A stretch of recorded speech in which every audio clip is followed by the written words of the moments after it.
अखिलेश यादव अब से कुछ ही देर पहले प्रेस से मुखातिब हुए। उन्होंने पेंशन स्कीम के लेकर बहुत सारी बातें कही है। यूपी चुनाव में जो भागम भाग का दौर है उस पर भी उन्होंने टिप्पणी की है, लेकिन उन्होंने ये जरूर साफ तौर पर कहा कि हम किसी के घर में लड़ाई नहीं करवाते हैं, परिवार में लड़ाई बीजेपी करवाती है। हमारे पास बहुत सारी सीटें हैं, मैं जिस भी सीट से लड़ूंगा मेरी जीत सुनिश्चित है, मेरा जीतना तय है, हमारे पास बहुत सारी सीटें हैं। ये आश्वासन अखिलेश यादव की ओर से दिया गया। भारतीय जनता पार्टी जो आरोप लगाती है परिवारवाद का, कम से कम हमारे परिवारवाद को तो खत्म कर रहे हैं वो लोग। इसके लिए उन्हें धन्यवाद देता हूं मैं। कल से हमें आरोप लगा रहे थे। ये काम भारतीय जनता पार्टी कर सकती है। उन्हीं से सवाल पूछिए। समाजवादी पार्टी किसी के घर में लड़ाई नहीं करा सकती। नहीं, हम ये नहीं करेंगे। ये परिवार में झगड़ा नहीं कराएंगे हम किसी के। ये कानूनी है, वो अपने कानूनी उसमें करें। कहीं भी लड़ जाएंगे समाजवादी पार्टी जीत जाएगी। लेकिन सवाल ये है, ये लोग जाने वाले लोग हैं। ये स्टूल लेकर के रहे, पूरे अपने कार्यकाल 4.5 साल निकाल दिया।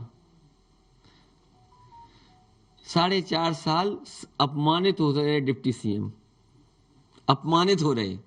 अपमानित होने वालों का कोई जवाब नहीं देंगे कि भारतीय जनता पार्टी जो परसेप्शन है, जो परसेप्शन समाजवादी पार्टी का है, जिस तरीके से समाजवादी पार्टी में भारतीय जनता पार्टी के बड़े बड़े मंत्री शामिल हुए हैं, जिनके पास व्यापक समर्थन है, जनाधार है, जो आपकी पार्टी में शामिल हुए स्वामी प्रसाद मौर्य जी, कितना बड़ा जन समर्थन है उनके पास।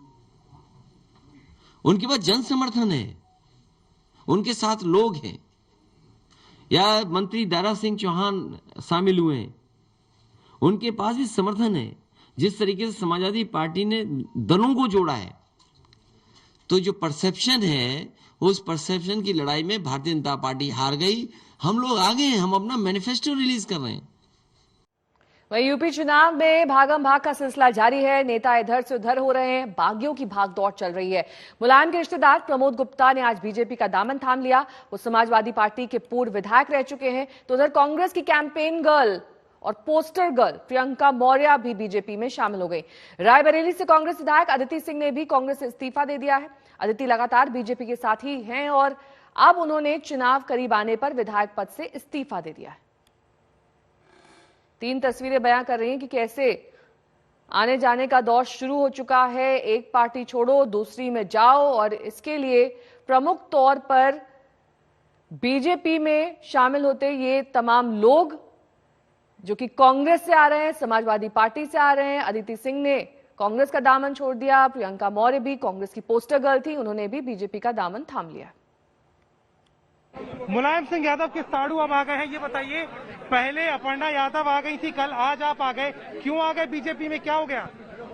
बीजेपी की नीतियां जो माननीय प्रधानमंत्री जी ने 370 धारा को समाप्त किया है, राष्ट्रवादी लोग, सारे लोग प्रभावित हैं। हम उन्हें उनकी नीतियों को पसंद किया, इसीलिए मैं भारतीय जनता पार्टी में आया। परिवार को एक नहीं रख पा रहे मुलायम सिंह यादव, अखिलेश यादव, बार बार ये सवाल हो रहा है। जब तक माननीय मुलायम सिंह जी रहे, उन्होंने परिवार को एक रखा। अखिलेश के आने के बाद उनके परिवार में बहुत सी बातें ऐसी मैं कहना नहीं चाहता।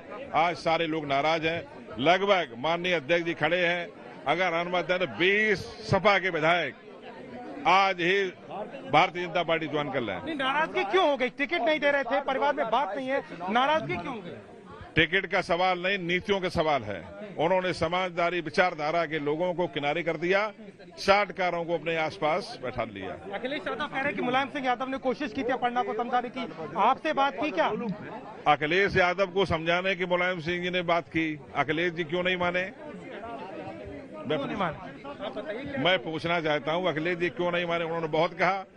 जब मैं सन 45 साल से, सन 80 से माननीय मुलायम सिंह जी के साथ हूं, कभी भी हमने उनके विरोध में बात नहीं सुनी। क्या कारण है अखिलेश जी ने हम लोगों को अपमानित करना चालू कर दिया? विधायक है, वहीं से चुनाव लड़ेंगे या पार्टी जहां कहीं तरह से लड़ेंगे? हमारा चुनाव लड़ने कोई इरादा नहीं है। पार्टी अगर लड़ाती है तो जंग जबरदस्त होगी। प्रियंका मौर्य कांग्रेस की पोस्टर गर्ल इस वक्त हमारे साथ जुड़ गई हैं। प्रियंका जी, देखिए, जाहिर तौर पर आप नाखुश थी कांग्रेस से, लेकिन अब जब बीजेपी का दामन थामा है तो कौन सी वो खूबियां इस पार्टी में आपको दिखाई देती हैं जो कांग्रेस में नजर नहीं आई?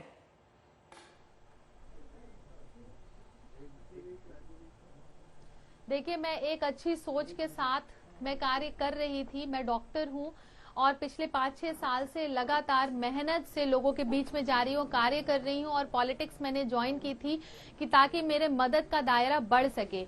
लेकिन कांग्रेस पार्टी में वो कार्य मैं करते हुए भी, मेहनत करते हुए भी उसका रिजल्ट जो होता है प्रमोट नहीं किया जाता, जबकि उन्हीं की ऑब्जर्वर्स की रिपोर्ट में मैं टॉप पे थी। तो मुझे लगा कि ये जो गलत हो रहा है उसके खिलाफ आवाज उठाना बहुत जरूरी है। ऐसे बहुत सारे लोग हैं जो ये कहते हैं कि मुझे थोड़े दिन हुए हैं पॉलिटिक्स में और मुझे धैर्य नहीं है। तो मैं ये कहना चाहूंगी, मैं ऐसी एक लौती नहीं हूँ। मैंने 1 साल से कांग्रेस पार्टी को जी जान से मेहनत किया है पार्टी के लिए, उसके बावजूद मुझे ये रिजल्ट मिले हैं। जो 30 साल से पार्टी में लगे हुए हैं उनके साथ भी धोखा हुआ है। पार्टी कैसे कैंडिडेट को ले आके उतार खड़ा करती है जो एक क्या धोखा हुआ है आपके साथ प्रियंका जी? टिकट का वादा किया गया था, टिकट नहीं मिला, क्या वादा किया गया था? प्रियंका गांधी से आपकी बातचीत हुई थी? प्रियंका गांधी जी से बात करने का अवसर किसी को नहीं मिल पाता है। वो चांदी के चम्मच के साथ उन्होंने जन्म लिया है और वो रियलिटी को समझना ही नहीं चाहती हैं, लोगों के बीच में जाना ही नहीं चाहती हैं। महिलाओं के अधिकार की बात करती हैं, लेकिन जब महिलाओं को अधिकार देना होता है तो पीछे हट जाती है इनकी अपनी पार्टी। तो सिर्फ बात करने से, स्लोगन दे देने से, मैनिफेस्टो रिलीज कर देने से काम नहीं चलेगा। आपको शुरुआत अपनी पार्टी से करना चाहिए था। यानी कि प्रियंका जी, जो लड़की हूं लड़ सकती हूं कैंपेन है, उसमें जो स्लोगन है, जो मैसेज है, उसी को दरकिनार कर दिया है कांग्रेस ने। क्योंकि आप जिस तरीके से नाराज हैं, धोखा देने की बात कर रही हैं, ये कह रही हैं कि वहां पर वॉइस ऑफ ओपिनियन सुनी नहीं जाती है, आवाज ही नहीं सुनी जाती है, तो ऐसे में ये तो पूरा कैंपेन ही अपने आप में गलत बता रही हैं आप। जी हाँ, ये जो कैंपेन है इसमें सिर्फ बात की जा रही है महिलाओं के अधिकार की। महिलाओं को अधिकार दिया नहीं जा रहा है। तो बीजेपी से टिकट मिल रहा है आपको? इस बात का आश्वासन बीजेपी ने दे दिया है, तभी आप गई हैं पार्टी में? मैंने किसी आश्वासन के साथ ना तो कांग्रेस ज्वाइन की थी, ना तो किसी आश्वासन के साथ मैं भाजपा ज्वाइन कर रही हूं। मैं एक अच्छे सोच, एक अच्छे विचार, एक अच्छे विजन के साथ मैंने पॉलिटिक्स में कदम रखा था, जो कि था समाज की सेवा करना। और प्रशासनिक तरीके से, संवैधानिक तरीके से मैं चाहती थी कि जब मेरी मदद का दायरा बढ़ेगा तो मैं लोगों तक और भी ज्यादा पहुंच पाऊंगी और उनकी जो परेशानियां हैं उनका निवारण कर पाऊंगी। लेकिन जिस तरीके से मेरे साथ धोखा दिया गया, मुझे मौका नहीं दिया गया, उसका मैंने उसी समय पे खंडन किया, उसी समय पे मैंने उसका विरोध किया और एक अच्छे फिर उसी विजन के साथ मैंने बीजेपी ज्वाइन की है। और माननीय योगी जी, मोदी जी के जो भी आदेश होंगे उसके अनुसार मैं आगे कार्य करूंगी। बहुत बहुत शुभकामनाएं आपको प्रियंका, आने वाले वक्त के लिए और आने वाले चुनाव के लिए। बहुत बहुत धन्यवाद हमसे बातचीत करने के लिए। लेकिन इस बीच आपको दिखा देते हैं, बीजेपी इस वक्त उत्तराखंड के प्रत्याशियों के नाम का ऐलान कर रही है। ये विजन भी आगे रखते हुए हम उत्तराखंड में हम लोगों के बीच में, जनता के बीच में जा रहे हैं। किया है, करती है और करेगी सिर्फ भाजपा, इस स्लोगन पर हम जा रहे हैं। और ये रिकॉर्ड पे भी है। भारतीय जनता पार्टी 2017 से अब तक माननीय मोदी जी के नेतृत्व और मार्गदर्शन में जो भी विकास कार्य हुआ है वो भारतीय जनता पार्टी के कालखंड में ही हुआ है। ये जदाधार को उत्तराखंड के नई और दूसरे स्तर पर, नेक्स्ट लेवल पर ले जाने वाले हैं। और भारतीय जनता पार्टी मानती है कि हम इस लक्ष्य को पूरा करेंगे, क्योंकि पहले ही जैसे मैंने कहा, किया है, करती है और करेगी सिर्फ Bhajpa. This has been well proven by the track record. Bharat Ratna Atal Bihari Vajpayee के द्वारा उत्तराखंड के नया राज्य के गठन 2000 में हुआ। कांग्रेस पार्टी तब भी उत्तराखंड के रचना का ही विरोध कर रहे थे और बाकी पार्टी एसपी वगैरह तो कर ही रहे थे, लेकिन एकदम सुचारू रूप से 3 राज्य का गठन जो हुआ वो माननीय स्वर्गीय अटल बिहारी वाजपेयी जी के नेतृत्व में हुआ। और उसके बाद जो कांग्रेस के सरकार कभी भी 10 साल तक जब यूपीए कालखंड के सरकार था, it was a just a step motherly treatment towards सौतेली व्यवहार किया गया है। और जो भी विकास हुआ है ये 5 वर्ष में, केंद्र में जब भाजपा सरकार माननीय नरेंद्र मोदी जी के नेतृत्व में 2014 से आया और 2017 से उधर जब सरकार आए, तब से विकास हो रहा है। अगर रेल का पटरी पहाड़ी क्षेत्रों में देखा है तो पहली बार भारतीय जनता पार्टी के माननीय नरेंद्र मोदी जी के कालखंड में देखा है। Rishikesh Karnaprayag railway line 15 years से वो पेंडिंग था, 15 वर्ष से इट वाज पेंडिंग था, और उसको भाजपा के सरकार शुरुआत किया है। और उनके कालखंड में सिर्फ 4.2 करोड़ वाज स्पेंट। अभी हमने आज तक 152 करोड़ हमने उसमें वी हैव स्पेंट इट। तो उत्तराखंड एक देश के जो सुरक्षा के लिए बहुत बड़ा योगदान है, बहुत बड़ी मात्रा में हमारा फौजी उधर रहते हैं। 1 रैंक 1 पेंशन अगर कोई जारी किया है और सैन्य धाम का कोई प्रोजेक्ट शुरू किया है तो वो भारतीय जनता पार्टी किया है। 4 धाम के अलावा एक सैन्य धाम का निर्माण का कोई बीज बोया है और कोई इसका कल्पना की है तो नरेंद्र मोदी जी के नेतृत्व में वो कल्पना की। और भारतीय जनता पार्टी के हमारे जो सरकार है उधर वो साकार करने के लिए अभी काम भी शुरू हुआ है। 10,000 करोड़ से ज्यादा बड़े रास्ते, bigger roads like national highway and other roads हमने कंस्ट्रक्ट किया। It is apart from Pradhanmantri Gramin सड़क योजना के अलावा ये है। तो इससे ज्यादा मैं बोलना नहीं चाहता हूं क्योंकि आप भी इसमें ज्यादा इंटरेस्ट नहीं रखते हैं। तो आज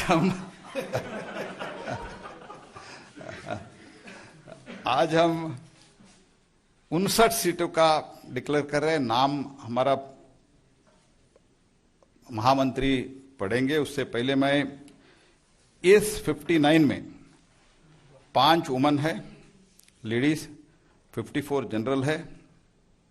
इसमें कास्ट वाइज बोले तो 59 total out of 70 we are declaring today 50 नाम पढ़ेंगे। उसमें मैं बताता हूं, उसमें बनिया है 13, ब्राह्मण है 15 और बनिया 3, ब्राह्मण 15। अभी भाई एक बार बाद में आपकी जो सवाल है उसका जवाब दें। पहले सूची पढ़ लेंगे। हाँ जी, पहले सूची पढ़ेंगे, बाद में इसके उसके बाद एक मिनट सम्मत हो गया।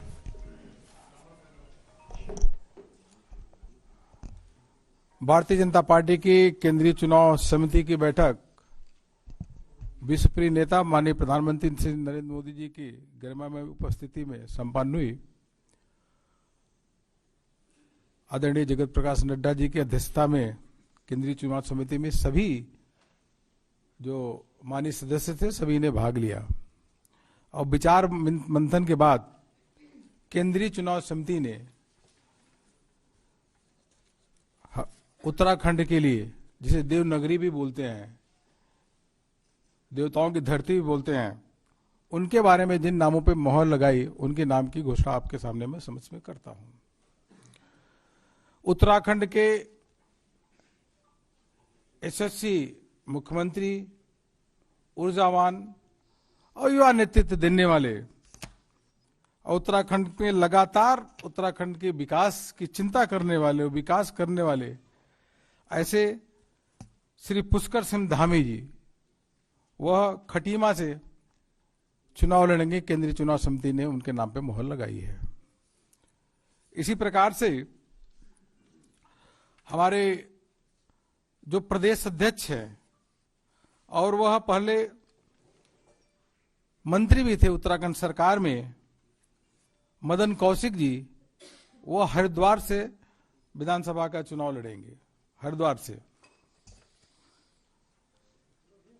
पुरोला से श्री दुर्गेश्वर लाल को भारतीय जनता पार्टी ने अपना उम्मीदवार बनाया है। इसी प्रकार से केंद्रीय चुनाव समिति ने यमुनोत्री में श्री केदार सिंह रावत को पार्टी का उम्मीदवार बनाया है।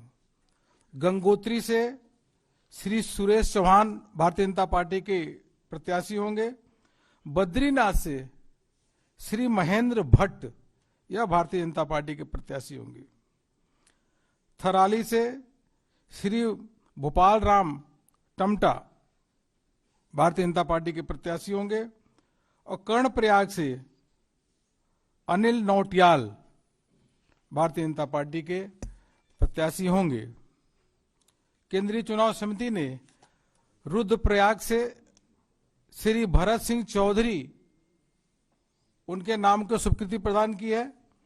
इसी प्रकार से घनसाली से शक्तिलाल शाह वह चुनाव लड़ेंगे।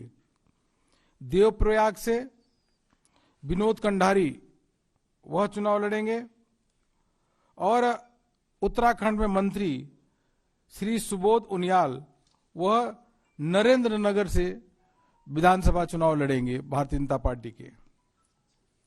इसी प्रकार से प्रताप नगर, यहां से श्री विजय सिंह पंवार उर्फ गुड्डू भैया, इनको भारतीय जनता पार्टी ने अपना प्रत्याशी बनाया है। और धनौल्टी से केंद्रीय चुनाव समिति ने श्री प्रीतम सिंह पवार यह भारतीय जनता पार्टी के प्रत्याशी होंगे। चकराता से श्री राम शरण नौटियाल भारतीय जनता पार्टी के प्रत्याशी। इसी प्रकार से विकास नगर से श्री मुन्ना सिंह चौहान भारतीय जनता पार्टी के प्रत्याशी होंगे। सहसपुर से सहदेव सिंह पुंडीर, धर्मपुर से विनोद चमोली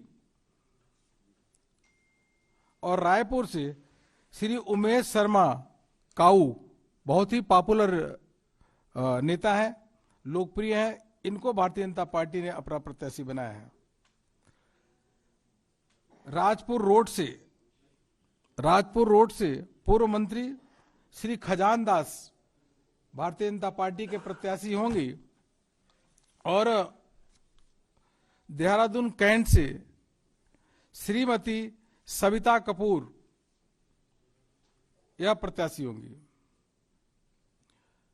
मसूरी, हम सबको मालूम ही है कि ओआरओपी जो 30 सालों से डिमांड थी, कांग्रेस ने कभी भी पूरा नहीं किया, उसको पूरा करने का काम देश के यशस्वी प्रधानमंत्री नरेंद्र मोदी जी ने किया। और उत्तराखंड में बहुत अधिक हमारे पूर्व सैनिक भाई रहते हैं, इसलिए मसूरी से गणेश जोशी यह पूर्व सैनिक भी रहे हैं और सैनिक कल्याण के मंत्री भी हैं, इनको भारतीय जनता पार्टी ने प्रत्याशी बनाया है।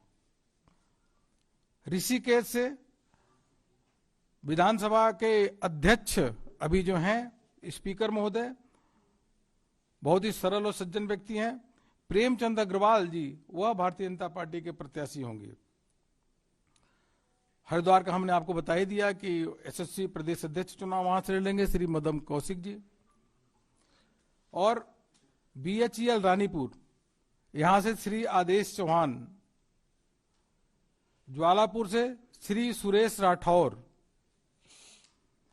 भगवानपुर से मास्टर सत्यपाल, रुड़की से श्री प्रदीप बत्रा भारतीय जनता पार्टी के केंद्रीय चुनाव समिति ने इनके नाम की स्वीकृति दी है। खानपुर से श्रीमती कुंवर रानी देवयानी, यह भारतीय जनता पार्टी के प्रत्याशी होंगी। मंगलौर से दिनेश पवार, लक्सर से संजय गुप्ता जी, यह भारतीय जनता पार्टी के प्रत्याशी होंगे।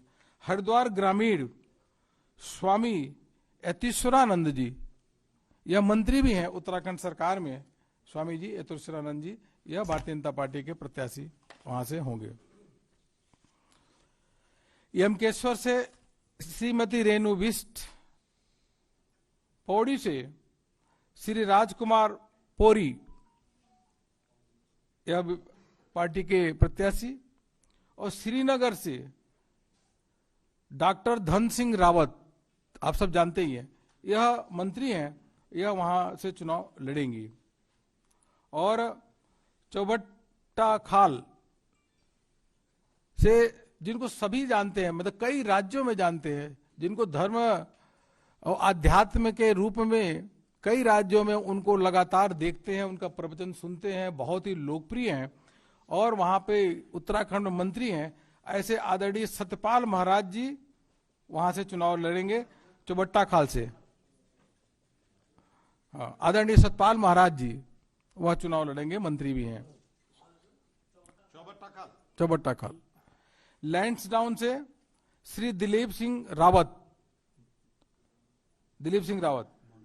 और धारचूला से श्री धन सिंह धामी भारतीय जनता पार्टी के प्रत्याशी होंगे। डीडी हाट से यह भारतीय जनता पार्टी के पूर्व प्रदेश अध्यक्ष भी रहे हैं, कई बार विधायक भी रहे, अभी उत्तराखंड सरकार में मंत्री भी हैं, बिशन सिंह चुफाल जी यह चुनाव लड़ेंगे। पिथौरागढ़ से श्रीमती चंद्रा पंत पार्टी के उम्मीदवार होंगी और गंगोली हाट से श्री फकीर राम टमटा, यह केंद्रीय चुनाव समिति में इनके नाम पे मोहर लगाई है। कपकोट से सुरेश गरिया चुनाव लड़ेंगे। बागेश्वर से श्री चंदन राम दास, लोकप्रिय व्यक्ति है, यह चुनाव लड़ेंगे। द्वाराहाट से श्री अनिल शाही, यह भारतीय जनता पार्टी के चुनाव के कैंडिडेट हैं। साल्ट से श्री महेश जीना, वह चुनाव लड़ेंगे, अभी कुछ दिन पहले उपचुनाव में जीते थे, अभी वहां से प्रत्याशी भारतीय जनता पार्टी के होंगे। सोमेश्वर से अभी उत्तराखंड में सरकार में मंत्री श्रीमती रेखा आर्या, लोकप्रिय भी है, यह वहां से चुनाव लड़ेंगी।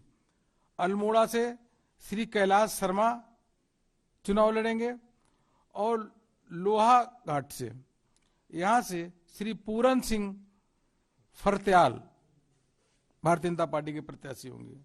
चंपावत से कैलाश गहतोड़ी यह होंगी। भीमताल से श्री राम सिंह कैरा,